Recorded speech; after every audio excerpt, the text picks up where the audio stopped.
Have you ever shared an idea in a meeting only to have it totally brushed aside? And then 5 minutes later, a male colleague says something similar and suddenly it is brilliant?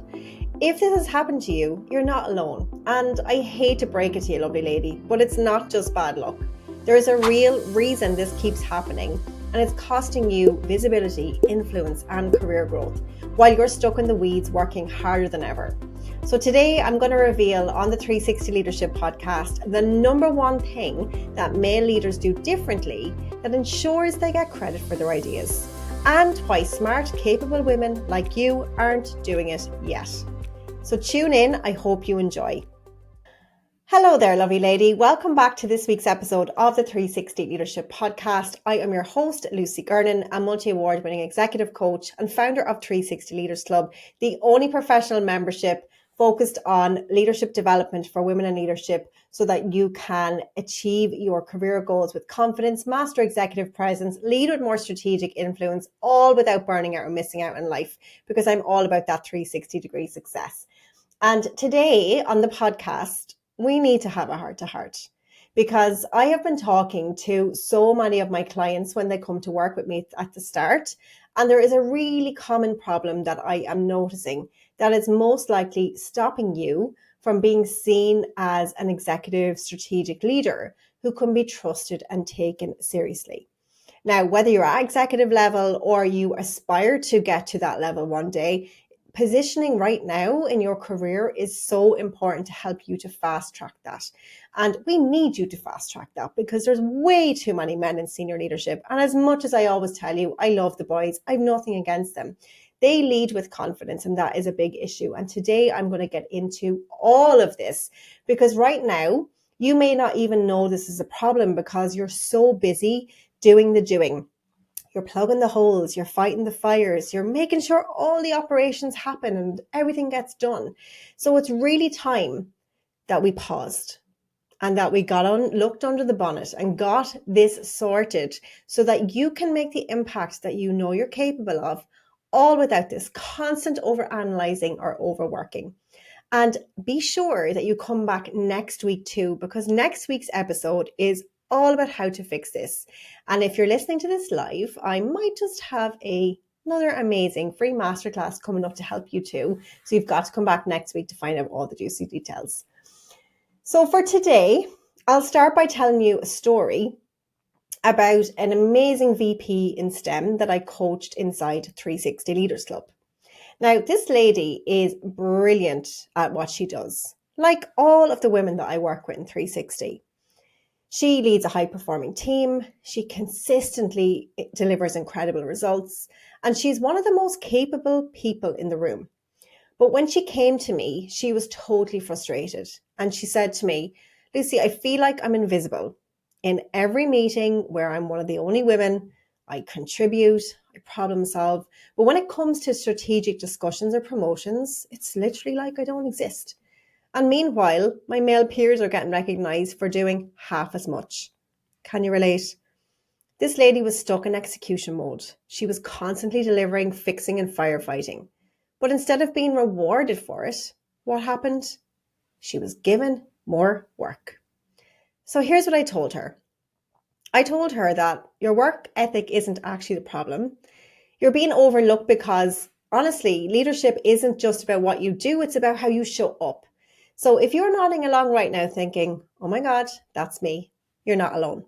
But let's talk about why this happens in the first place. So the first place we need to start is that there is something that male leaders do instinctively that most women just aren't taught. Can you guess what it is? Men don't just contribute to the conversations, they control the narrative. So if you're multitasking, come back to me. They don't just contribute to the conversations, they control the narrative. They speak in a way that makes their ideas sound valuable, even though their ideas are not better than yours. And here's the thing. It's actually not about being louder or more aggressive.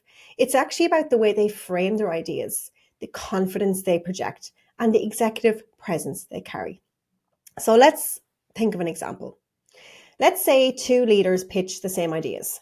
One says it with confidence, using clear, concise, strategic language, eye contact. And then the other one over-explains, hedges their words with "I think," or waits for validation and says things like, "Oh, sorry, I'm talking too much," with a nervous laugh. Who do you think gets the buy-in? This is why, lovely lady, your male colleagues are getting the credit. It's not just about their ideas. It is all in how they present and carry themselves. And I know you might be thinking right now, well, I don't want to have to play the game just to be taken seriously. And I hear you. But let's be real. You deserve to be heard. This triggers me. You deserve to be in that room.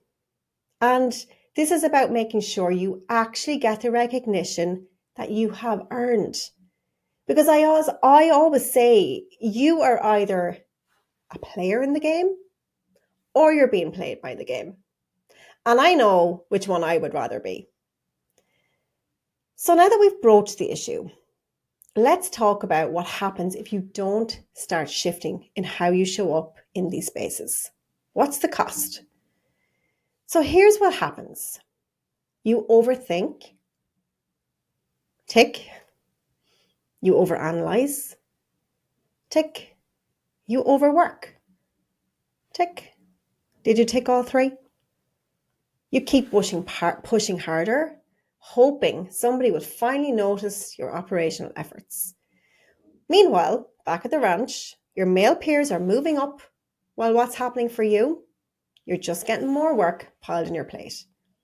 And then the worst part is it doesn't just stay at work. You bring this stress home.